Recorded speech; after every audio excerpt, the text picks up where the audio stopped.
Hello everyone, today we read and comment the 13th chapter of the 4th book of von Clausewitz Vom Kriege, its title being Retreat after a Lost Battle. The text follows. In a lost battle, the power of an army is broken, the moral to a greater degree than the physical. A second battle, unless fresh favorable circumstances come into play, would lead to a complete defeat, perhaps to destruction.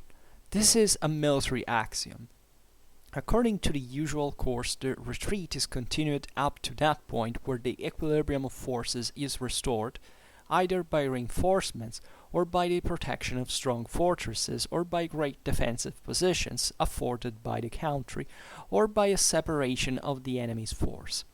The magnitude of the losses sustained, the extent of the defeat, but still more the character of the enemy, will bring nearer or put off the instant of this equilibrium. How many instances may be found of a beaten army rallied again at a short distance without its circumstances having altered in any way since the battle? The cause of this may be traced to the moral weakness of the adversary, or to the preponderance gained in the battle not having been sufficient to make lasting impression. To profit by this weakness or mistake of the enemy, not to yield 1 inch breadth more than the pressure of circumstances demands, but above all things, in order to keep up the moral forces to as advantageous a point as possible, a slow retreat, offering incessant resistance, and bold courageous counterstrokes, whenever the enemy seeks to gain any excessive advantages, are absolutely necessary. Retreats of great generals and of armies inured to war have always resembled the retreat of a wounded lion. Such is undoubtedly also the best theory. It is true that at the moment of quitting a dangerous position we have often seen trifling formalities observed which caused a waste of time, and were therefore attended with danger, whilst in such cases everything depends on getting out of the place speedily. Practiced generals reckon this maxim a very important one, but such cases must not be confounded with a general retreat after a lost battle. Whoever then thinks by a few rapid marches to gain a start and more easily to recover a firm standing commits a great error. The first movements should be as small as possible, and it is a maxim in general not to suffer ourselves to be dictated to by the enemy. This maxim cannot be followed without bloody fighting with the enemy at our heels, but the gain is worth the sacrifice. Without it, we get into an accelerated pace which soon turns into a headlong rush and costs merely in stragglers more men than the rearguard combats, and besides, that extinguishes the last remnants of the spirit of resistance. A strong rearguard composed of picked troops commanded by the bravest general and supported by the whole army at critical moments, a careful utilization of ground, strong ambuscades wherever the boldness of the enemy's advance guard and the ground afford opportunity. In short, the preparation and the system of regular small battles, these are the means of following this principle. The difficulties of a retreat are naturally greater or less according as the battle has been fought under more or less favorable circumstances, and according as it has been more or less obstinately contested. The Battle of Vienna and La Belle Alliance show how impossible anything like a regular retreat may become, if the last man is used up against a powerful enemy. Now and again it has been suggested to divide for the purpose of retreating, therefore to retreat in separate divisions or even eccentrically. Such a separation as is made merely for convenience and along which concentrated action continues possible and is kept in view is not what we now refer to. Any other kind is extremely dangerous, contrary to the nature of the thing, and therefore a great error. Every lost battle is a principal weakness and disorganization, and the first and immediate desideratum is to concentrate, and in concentration to recover order, courage, and confidence. The idea of harassing the enemy by separate corps on both flanks at the moment when he is following up his victory is a perfect anomaly.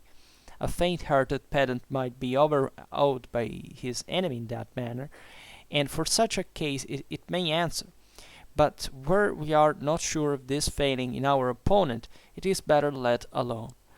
If the strategic relations after a battle require that we should cover ourselves right and left detachments, so much must be done, as from circumstances is unavoidable, but this fractioning must always be regarded as an evil, and we are seldom in a state to commence it the day after the battle itself. If Frederick the Great, after the Battle of Kolin and the raising of the siege of Prague, retreated in 3 columns, that was done not out of choice, but because the position of his forces and the necessity of covering Saxony left him no alternative. Bonaparte, after the Battle of Brienne, sent Marmont back to the Aube, whilst he himself passed the Seine and turned towards Troyes. But that this did not end in disaster was solely owing to the circumstance that the Allies, instead of pursuing divided their forces in like manner, turning but the one part, Blücher, towards the Marne, while the other, Schwarzenberg, from fear of being too weak, they advanced with exaggerated caution. So, beautiful chapter in which von Clausewitz, following the conclusions of the previous ones on the pursuit, right, of the defeated enemy, passes from the side of the defeated and suggests what is fundamentally the best way to cope with a retreat after a lost battle. And as we have seen in the previous videos, fundamentally there is most of the times, especially the greater the battle is, right, tendentially, that you can do normally, right, about the even the possibility of retreating, right? This is of retreating in good order. I mean, that there is essentially a wave of, as von Clausewitz says here, of psychological, fundamentally more than physical impact that can transform a retreat into a chaotic rout at every moment, depending on the pressure the enemy also exercises on it. So von Clausewitz here is not feeding the hopes of those that fall into those situations, as it's extremely frequent, right, to simply be annihilated, right. In these times, of course, the greater, the great armies were in a sense bulkier systems to just not to be blown out in one shot, right. So both the pursuit and retreat could be something more composed, more manageable at some levels, but not even at the time. It could always be like that, and in general, the thing doesn't end there, because as we have seen in the previous chapters, the possibility of, in fact, being pursued and annihilated by erosion, we could say, or in detail, step by step, day after day after the lost battle, is concrete, right?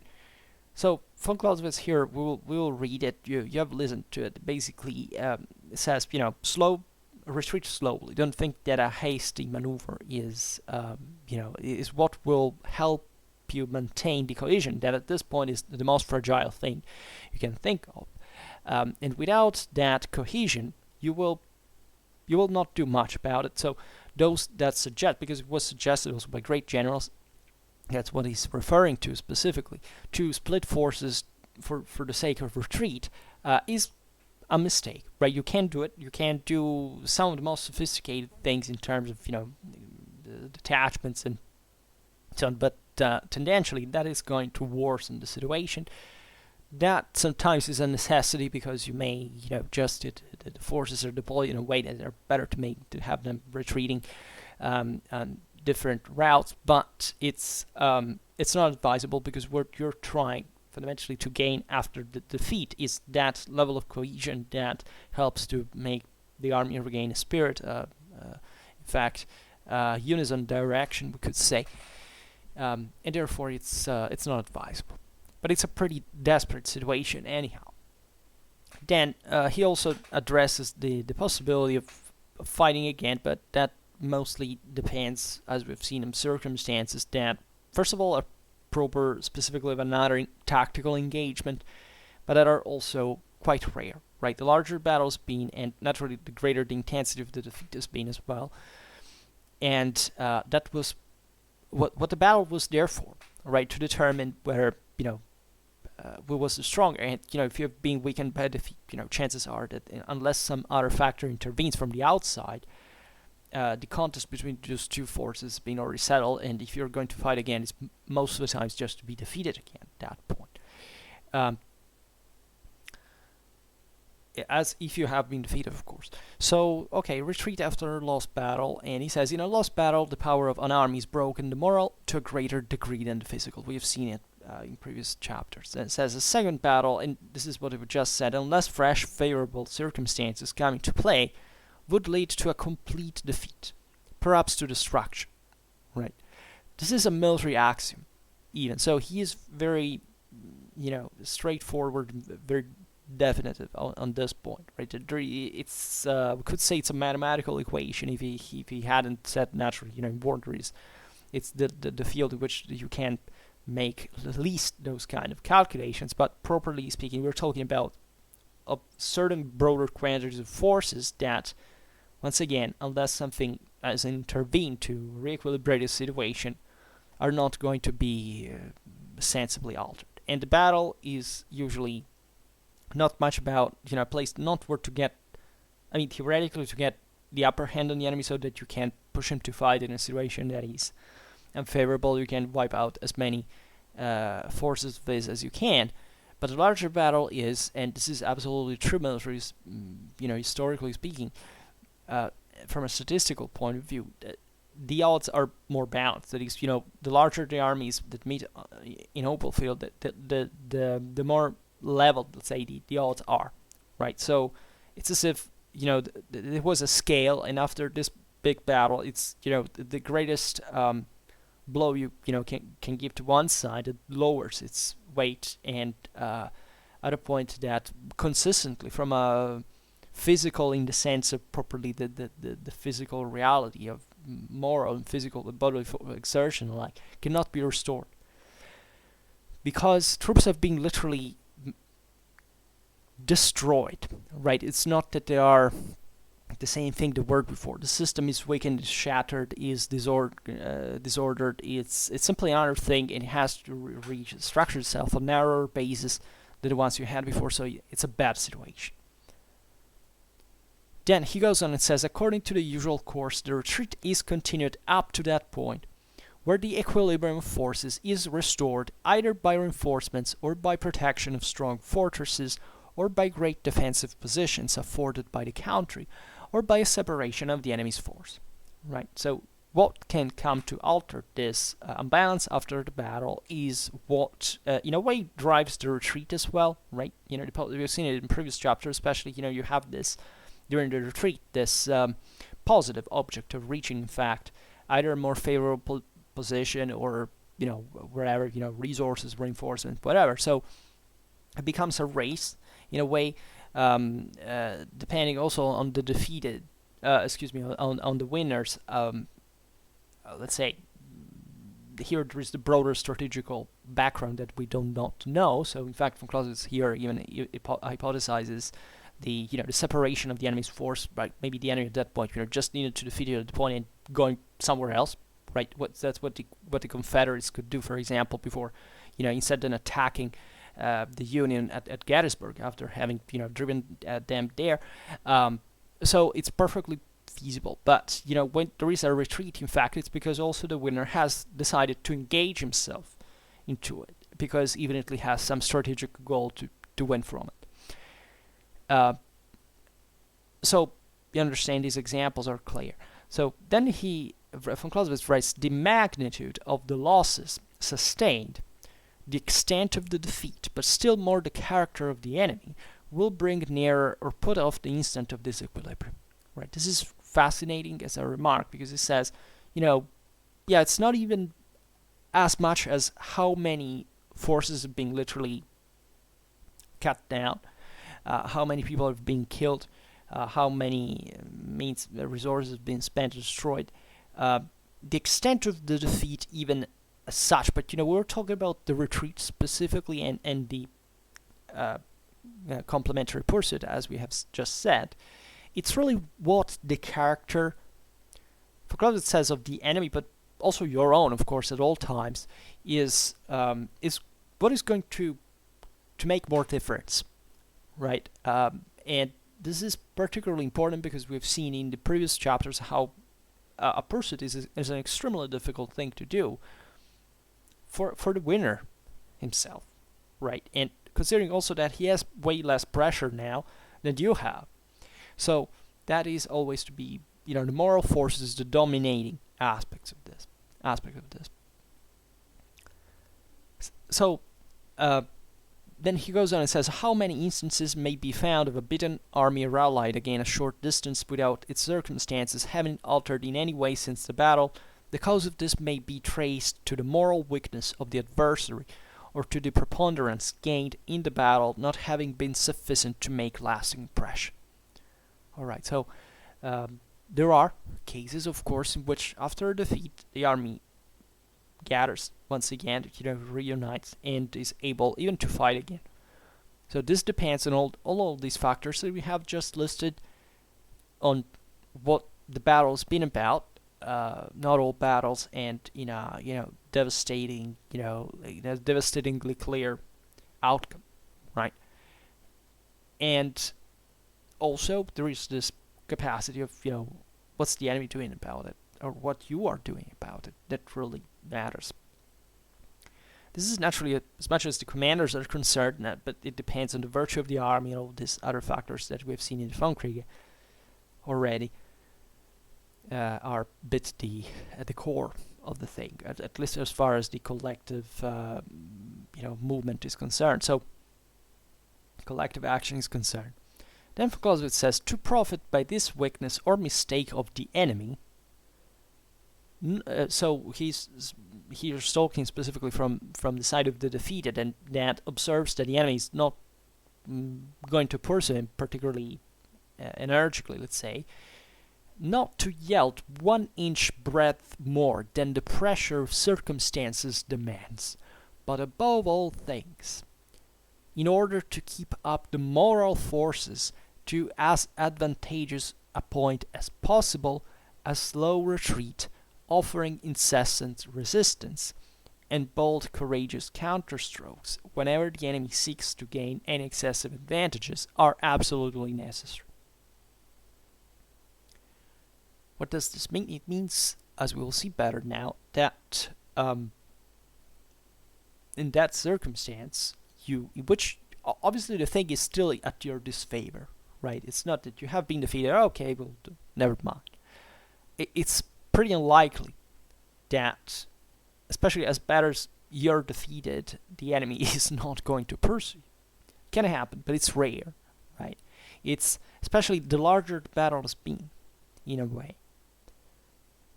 So there is always this risk of your own forces dissolving at some point. Well, here it's a proof of character, in a way, that it's not always possible to perform. You shouldn't show, but this is very intuitive in a way, any form of weakness to the enemy. You don't have to show the enemy that you're about to break, right? This is dramatically important, right? In terms of moral forces, the enemy is as exhausted as you are physically speaking, but you are the most devastated one psychologically, right? So he counts in a way, says, okay, now we're going to play cat and mice.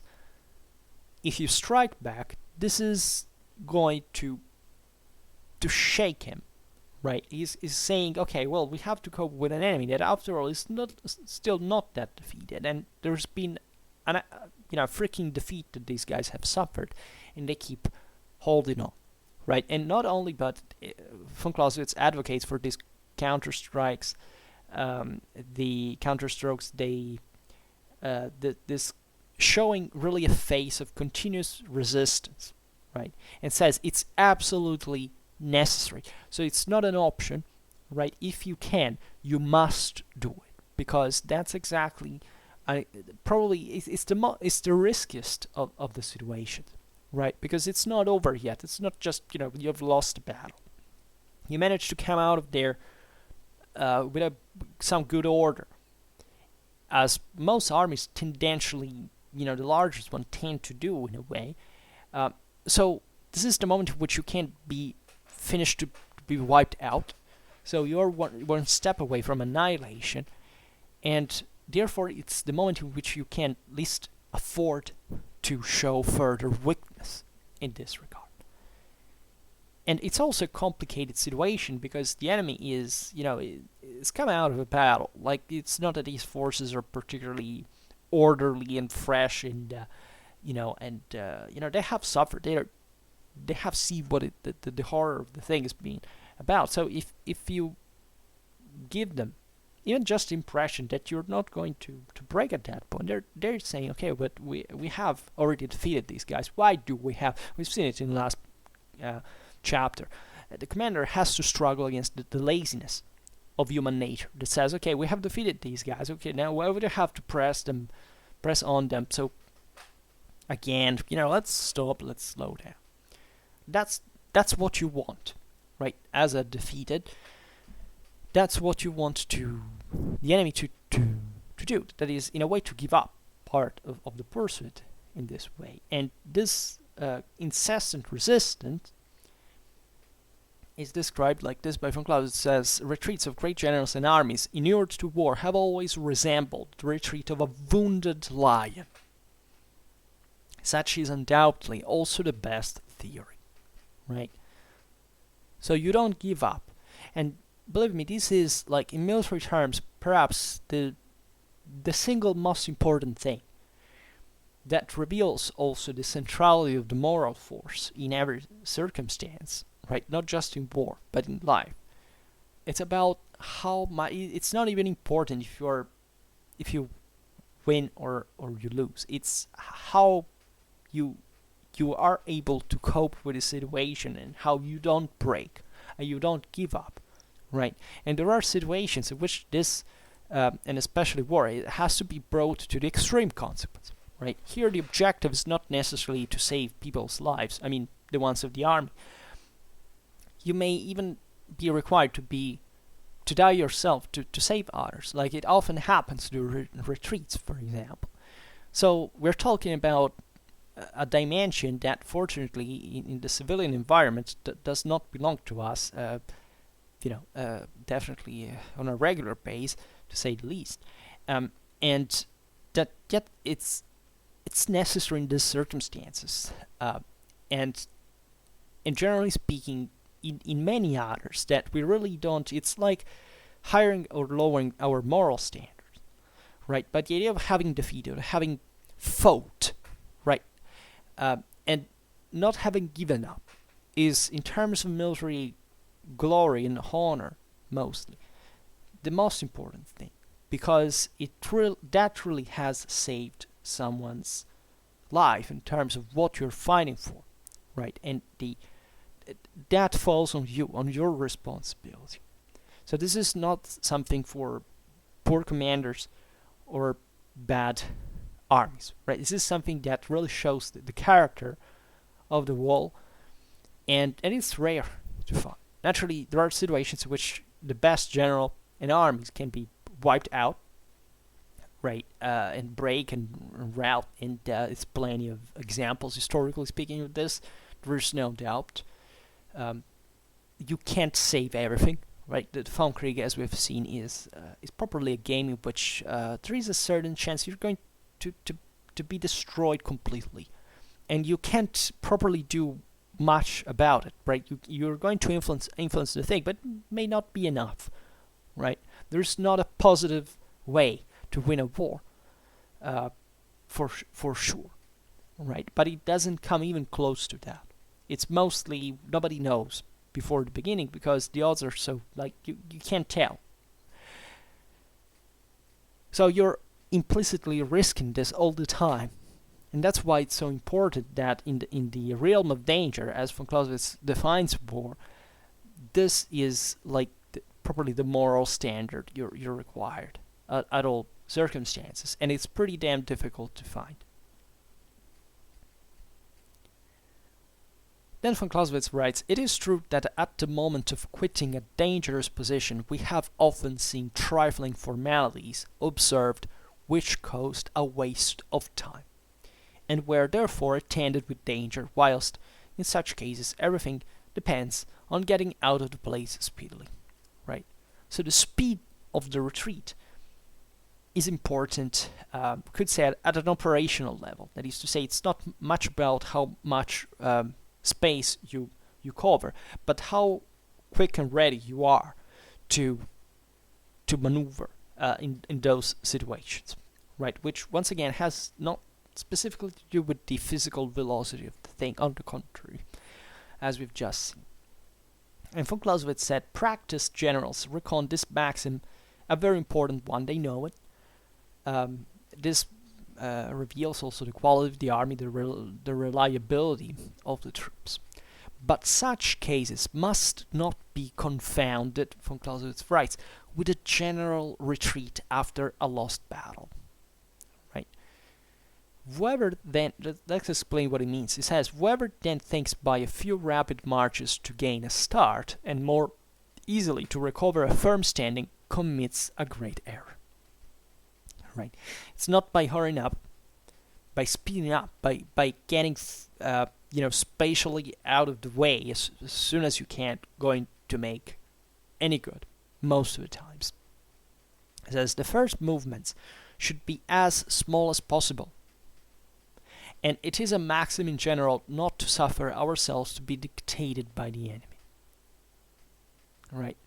So picture this properly in the moment when von Clausewitz says the retreat begins. That is properly when the troops start defending the ground and they leave it to the enemy, so they are actually going wherever out of the situation. Well, here, getting out speedily should be avoided as much as possible. It is to say, it's as if the army should look as if they're moving back, but it's not that they are properly fleeing. Right? They're still able to strike. They're just disengaging. This is fundamentally, we're talking about disengaging maneuvering in this regard. And that's important because it's literally what you can't do sometimes. It is to say, it's an extremely risky maneuver, by the way, as you understand. Right? There are situations in which, in terms of strategic goals, it's better to fight to the last. Right? Others in which this is instead less advisable in a way. But the point is, you shouldn't hurry up at the beginning, right? Because you should just, in a way, and this is always remember the laws of reciprocity in the Clausewitzian theory. But what you're doing, this is not a solo, a thing on your own. It's a duo, right? You're doing this because there is someone else from the other side that wants to rip your guts off. So if you show him that you can't perform that maneuver, which is very complicated, right? It's very difficult. It mostly requires not even a matter of technicality. It's probably the moral standards of the troops involved that make the difference.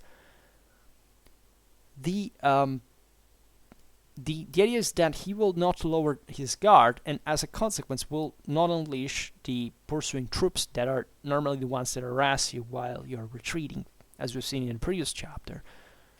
So there is, here von Clausewitz doesn't specifically talk about it, but we have seen it. I mean, the fact, for example, that night is what puts an end normally to the fight and favors, in a way, the guys who are retreating.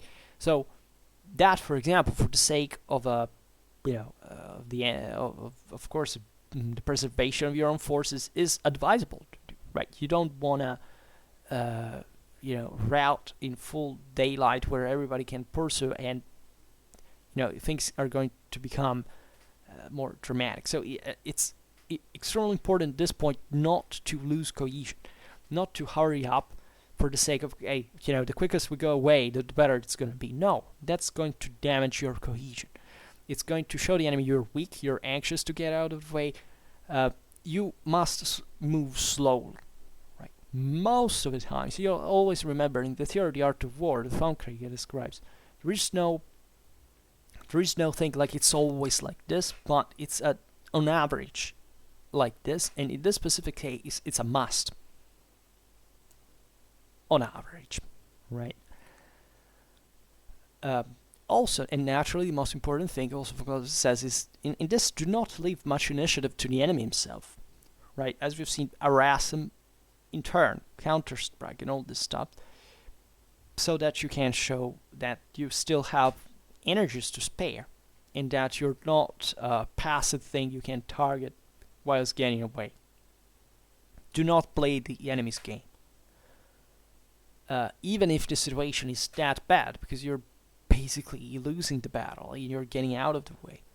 So you have lost. It's a big deal, right? And the enemy knows that. So it's not that, they're going to get more impressed than much. They realize as much as you do the situation. Only you are in two different psychological conditions, so that you are way more pressured to get out of the way, and this can't save your life in a way, but can paradoxically at the moment in a short term endanger the whole thing, because will break the army if it's too speedy. The enemy instead is elated by this, and but is tired to say, okay, we won, okay, let's not really press on too much, because the troops are exhausted, and they require us not to go forward, because they see that, well, okay, we've won, we've made it, right? So in this moral game, at least, you are normally at disadvantage, because the effects of the defeat normally are they are crushing, right, on your psyche. But if you have these resources still left, use them, invest them to show the enemy this phase of resistance, because that's the most useful thing. It's the thing that can help the most in that situation. The rest is not.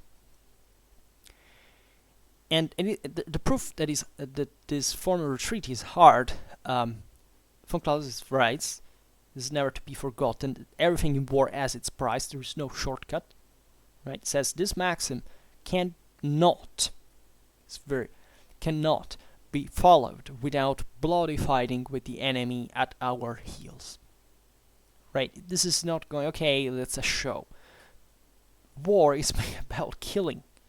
Right? Never forget this. There's not a soft way of war that can spare you from bleeding, or from even, paradoxically, humanitarianly not hurting the enemy. This is not real, right? This is not what the reality, the experience of the history of mankind and warfare has showed us. It doesn't work like that. It's not even an option. It's done exclusively through killing people, right? And getting killed yourself in the process. So there is no other way out of that, and especially in this extremely dramatic situation from your side of the defeated, you cannot hope of performing it without suffering further losses. At that point could even be lethal to you. Right, it's just that you do not know it yet, because once again, there's no way you can calculate that. He says, with the enemy at our heels, because that's what the enemy is doing, right? The enemy knows, right? This theory of the art of war is, of course, very prescriptive in the sense that says, von Clausewitz spurs us to be more dynamic, more active in every situation, because that's what's going to make the difference. But he's describing to us a reality that already exists, right? It's not that the art of warfare was waiting for von Clausewitz for these principles. Von Clausewitz explained to us what war already is, right? And will always be, because that's what, once again, humans have been fighting like always. So this is not a matter of, okay, the enemy may not pursue us, because that's all what victorious armies are going to do at all times, right? So by different degree if you want, but still consistently, so that you can't hope to mitigate that, especially the greater your defeat has been. And von Clausewitz says, this is a pretty bad situation, but again, do this, right? Fight, because the gain in this, with this specific resistance during the retreat, is worth the sacrifice, right? When you can, if you are lucky, you can even perform that, because you may not have the opportunity of doing it. He also adds, without it we get into an accelerated pace, which soon turns into a headlong rush, and costs merely in stragglers more men than rearguard combats, and besides, that extinguishes the last remnants of the spirit of resistance. Right? So if you really want to hope to maintain, if you really hope to maintain your cohesion, do not run, because that is going to make your forces melt away more easily, even more than what this controlled rearguard combats can be. Right? Rearguard combats are something very dramatic, generally speaking, especially in these situations. And we're talking about entire units that literally sacrifice themselves. Means they get killed to the last, right? Study every battle from sources and always look that there is someone normal that does that, right? There is always a part of the armies, a part of society, you could say, that is able to commit that sacrifice, which is extraordinary. I mean, in terms of human interaction, we get people that are able to do that, and we all sacrifice ourselves a bit every day. Wherever we go to work, we spend ourselves with others, we interact socially speaking. Nothing would seem to be owed. Instead, we do it because we are programmed like this. So it's paradoxically criminal to waste this human potential is going to sacrifice itself, because that's exactly what societies need, and also what an army needs here to get out of the way. This is often not even requested, right? Here we do not descend in the details. We'll see it maybe in another, we'll talk about another battle video, how someone properly decides that they're not going to give up, that they prefer to die there than to run away. Right, and know that this is human. And humans do that, right? As much as they kill other people, because that's what this thing at the end of the day gets down to, right? So never romanticize never think this is a sport or a game in the non-military sense of the word, right? This is properly actually a game, but it's not something you go out there to play for fun. You go there to kill and get killed, and there is no other way to describe this. It's not a brutalistic take on war. It's literally what war is by definition, by all the evidence that we have collected as a civilization throughout the millennia by studying war. There is no other alternative by definition, because otherwise we wouldn't make war, or at least we would make it, but we would say, okay, maybe that was a mistake. War is done because it's useful, right? And it's literally the human action that is mostly thought compared to all the others, to any other aspect of sometimes of political reality, exactly because we know how terrible it is.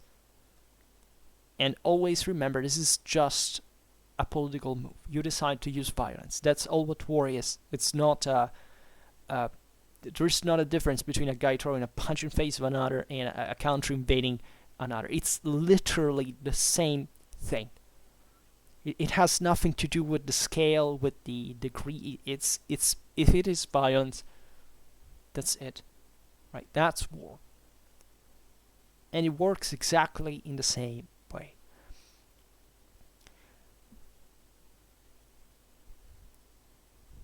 Clausewitz writes, a strong rearguard composed of picked troops commanded by the bravest general. You see that in the previous chapter it was the vanguard that has to pursue the fleeing enemy, that it should be composed in the same way. So there are pretty interesting things often happen during these retreats.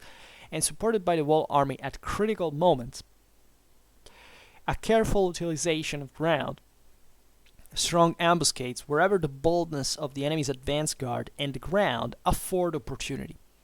In short, the preparation, the system of regular small battles, these are the means of following this principle. So it's pretty much like the pursuit, right? You have this detachment that is chosen oppositely to be also that flexible, that capable. Excuse me, drink a little. And that is going to press the enemy one way or another, right? And that is going to be supported by the army in case of necessity, because naturally, this implies naturally a splitting of forces. That is usually not a good thing, but it basically reflects the use of reserves, as we've seen. The idea is, we all entrust the thing to the rear guard. If the rear guard is done, we have to do it ourselves, but that's not a good situation, because it means your forces are being defeated in detail at that point. And this situation is already quite bad for you, and it's going to get worse, and the moral before the physical effects are going to overwhelm you at some point. And Von Clausewitz says, in short, the preparation and the system of regular small battles, these are the means of following this principle. Then Von Clausewitz says, the difficulties of a retreat are naturally greater or less according as the battle has been fought under more or less favorable circumstances. Alright, this is understandable. And according as it has been more or less obstinately contested, right? So obviously this means that, in a way, the more the two armies have exhausted themselves, and as a consequence also how the odds are relatively even, because you could have even exhausted itself, annihilating each other, so the strongest part is won, has remained just a tiny bit, but at least the entire army has been eliminated. Now this is a situation, especially the most contested battles, which have seen a bloodbath, that however still have in fact someone that can get away from there. So it's something that has mostly exhausted as a frontal clash, which there is a victory, a tactical victory properly, but a situation in which the relation of forces may be dramatic, which the world situation now may have a dramatic psychological impact for the outcome of the campaign, a strategical situation, because maybe you needed those men, so you may have won that battle but lost maybe the entire campaign in that sense. So it depends also on what you, as we have seen, what you're up to, what the enemy's up to practically. So Foucault makes this example, says, the Battle of Vienna and La Belle Alliance show how impossible anything like a regular retreat may become if the last man is used up against a powerful enemy. That is to say, the first example we made, that is now that is basically, there's still a powerful army from the other side. You have exhausted all of your men, so at that point you will be simply overwhelmed, right? It's not even a retreat practically, right? An effort of it's just getting out there, right? There is always some order at the end of the day, but in this sense, the ratio of forces is always what is going to dictate the situation. What is beautiful about the Clausewitzian theory is that by stressing the dominance of the moral force, you realize, Clausewitz in the respective chapter uses this beautiful. It's as if it was a large wave that spreads. Right? So it's not something that has much to do with the technicality of what you can make this army perform. It's literally you're shattered, right? This is often now we have become Clausewitzian after 1 month, 1 year and a half that we discussed the Vom Kriege. But don't think, I presume that the initial mindset of any person who approaches military history from today's standpoint is mostly, what can I do technically or tactically or operationally, whatever you want to get out there safely. Well, the point is, you must be lucky in the first place. You can't do it, right or not. There is not a positivistic approach to these topics. Like, right, all what matters there is not what tactics you use. It's what you have been worked on, like to build up that army, to be there that day, so that even to show what these men are made of. In this strongest pressure, it's not the one of the enemy's fire, but it's the one of your own mind bringing you down morally, right? This is all about moral forces. Right? I can't stress it enough. And then now starts the criticism about the idea of detaching forces during the retreat, because he said, I mean, on a regular basis, during the escape route, says now and again, it has been suggested to divide for the purpose of retreating, therefore to retreat in separate divisions or even eccentrically. Right? So here he is alluding to the works of Bülow and others, but this is not so important if not just for remembering that there was properly a theory of the art of war that had suggested what needed to be done here. It was splitting forces. So this was followed practically. Oh, the mistake. Clausewitz, in fact, writes, such a separation as is made merely for convenience, and along with which concentrated action continues possible and is kept in view, is not what we now refer to. Right? And so, because you may, in fact, as we just said, not even have that option. Any other kind is extremely dangerous, contrary to the nature of the thing, and therefore a great error.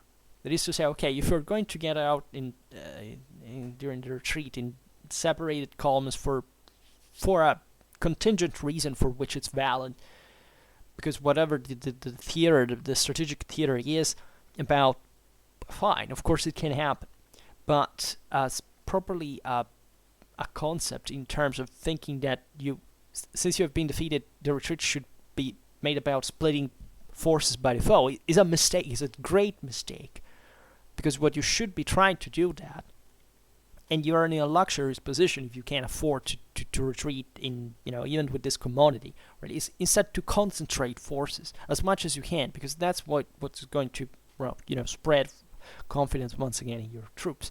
And von Clausewitz explains why. Every lost battle is a principle of weakness and disorganization. Right? You are brought down, as we have seen. And the first and immediate desideratum is to concentrate, and in concentration to recover order, courage, and confidence. The idea of harassing the enemy by separate corps on both flanks at the moment when he is following up his victory is a perfect anomaly. A faint-hearted pedant may be overawed by his enemy in that manner, and for such a case it may answer. But where we are not sure of this feigning in our opponent, it is better let alone. That is to say, you can't perform all the maneuvers you have in mind, in a way, right? You could even make it on the field to, at the moment, just make the enemy fall into an ambush. There are certain situations that can be even prearranged in this regard, and that worked historically, but it wasn't technically a retreat, right? It was properly the detachment of an ambush party. But the chances this is going to work are pretty damn low. To make it easier, let's say that in those times you're thinking about everything but trying to use forces in that way, because you may even have lost control. You don't know what's going to be like, right? So you could perform this sophisticated trick where you're retreating, but you're still one step away from being wiped out. So let's say the more energies you spend in trying to do this, in detaching forces and performing complicated maneuvers and enacting specific tactics, is all energy is taken away from the effort of regaining confidence, making your troops regaining confidence after the defeat, which is a much sounder investment by keeping, if you keep forces all together in that regard and you have a control in them. And what do you know that, who are these guys that are able to perform that maneuver?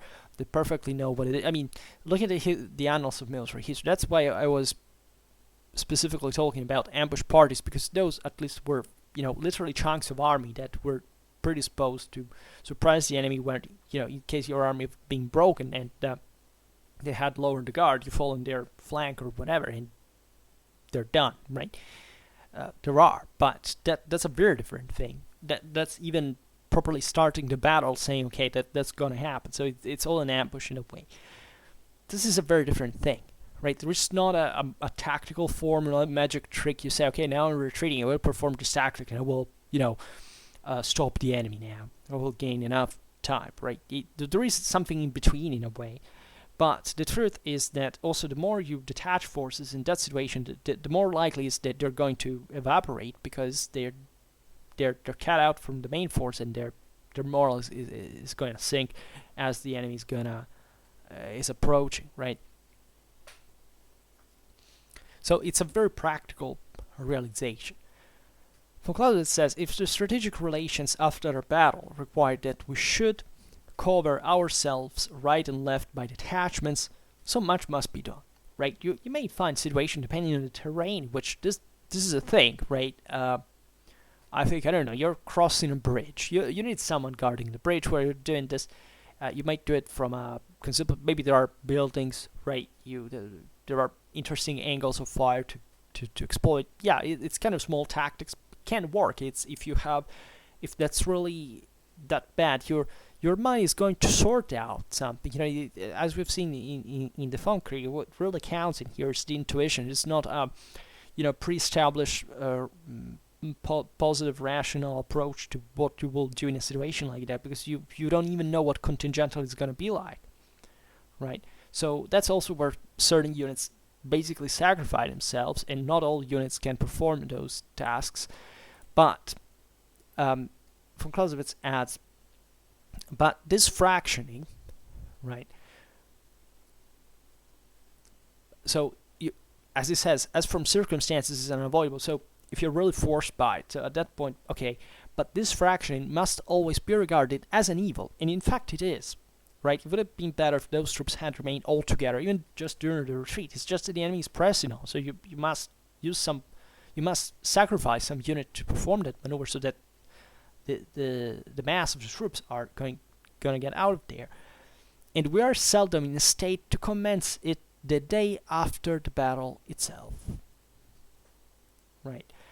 So this is interesting too, because aside from the moment of the pursuit, von Clausewitz here is referring specifically to the retreat, as we've seen, also in a strategic sense. It is to say, how on a larger scale, how do we detach these troops? Like, what is the route? For example, we have seen in the last chapter that the enemy could counter marches, so you could, for example, use a detachment to block the other path the enemy's gonna march through in parallel to your own army. That's a case, for example. That's a positive thing to do. But at the same time, it's still increasing the risk of your own force being put under pressure, and also the one of the enemy, as we've seen in the last chapter, because also the enemy is detaching forces from the main one. So as you understand, it all depends eventually on the ratio of strength of the forces in there, always maintaining that this is not a normal condition, an abstract condition, because you have been defeated. So the ratio of forces here is properly what you feel like mostly, right? And what the broader forces are there remained, and so it's always a dramatic situation. You may not even be able to perform such a maneuver, and it's going to be risky anyway, and even counterproductive most of the times, losing the mass of this all. Von Clausewitz says, if Frederick the Great, after the Battle of Kolin and the raising of the siege of Prague, retreated in 3 columns, that was done not out of choice, but because the position of his forces and the necessity of covering Saxony left him no alternative, right? You see here how the strategic picture prevails, right? Here there were important reasons that were, either I do that, or I lose kind of an entire province. Well, that's the point. So it was still an evil as far as the cohesion of the army was concerned, but there was a bigger picture you have to take into consideration. Bonaparte, after the Battle of Brienne, sent Marmont back to the Aube, whilst he himself passed the Seine and turned towards Troyes, right? But so he split forces, but this did not end in disaster, always remember here the laws of reciprocity, was solely owing to the circumstance that the Allies, instead of pursuing, divided their force in like manner, turning with one part, Blücher, towards the Marne, while the other, Schwarzenberg, from fear of being too weak, they advanced with exaggerated caution.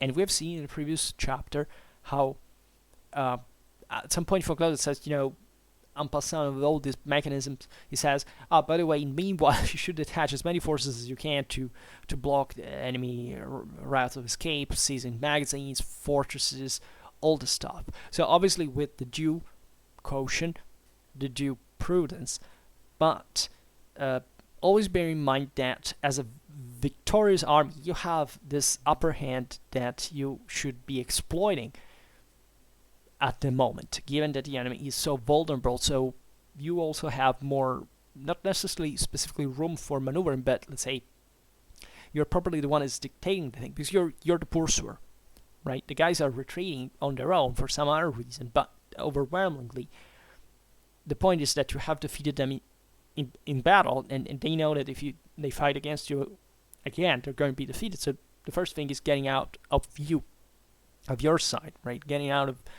of whatever, of the danger that you pose against them. So this is really important. Well, again, I always say that this is really important. Yes, it is, right? Because it's the first thing it comes into my mind at this point, because you must realize here the whole responsibility involved, right? I don't know how you listen to these videos, but it's as if, I pictured myself the situation, and even properly visually, I don't know how I have this kind of imagination, but it's dramatic, right? This is not a game. This is, people are dying, and they're keeping to die, and this is a devastating. Just think of feeling in there, right?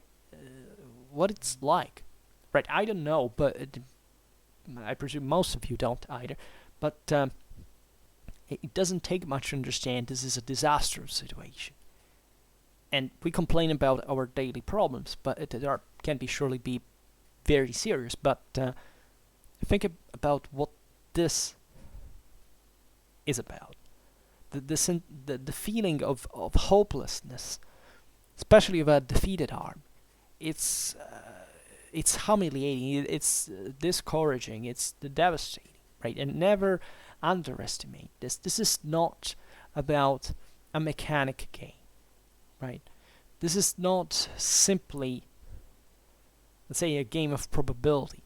This is properly that you have to take action to make things go, to try to make things go in a different way, which is not even necessarily going to, now I planned this thing, I will get it to the end. No, you can see even in real life, certain other problems, certain deadlines, how you basically dominated by uncertainty. Think about the complexity, will I make it, will I not make it? Think about the complexity of of leading an army in a war. Right? There is no safe place, and this is the beauty of this whole, because it's terrifying. But it teaches, and that's why I say it's important, because that shows you exactly what in the worst of situation you can do. And the worst mistake here is considering this theory art war as something detached from reality, something properly, abstract, right? Not theoretical. This is theoretical in the scientific meaning of the word. So, whatever. Now we will continue. Naturally, this chapter was kind of shorter than the others, so we will continue with the 14th next time. But which is about night fighting, which is interesting because von Clausewitz has addressed the thing in terms of what happens at night when you lose control in your forces, especially from the pursuer point of view. And we will, with the next one, we will have finished the 4th book, passing to the to the fifth one, and the military forces themselves. And I don't know, I like this book. The more I go on, the more I like it. And we are almost at one half of the Vom Kriege. Alright, so for now, just hope that you enjoyed this video. If you did, please share it. Otherwise, leave a like or subscribe to my channel if you're interested in my upcoming content. And for now, I thank you heartily for listening to me. I wish you a nice time and see you next time. Bye.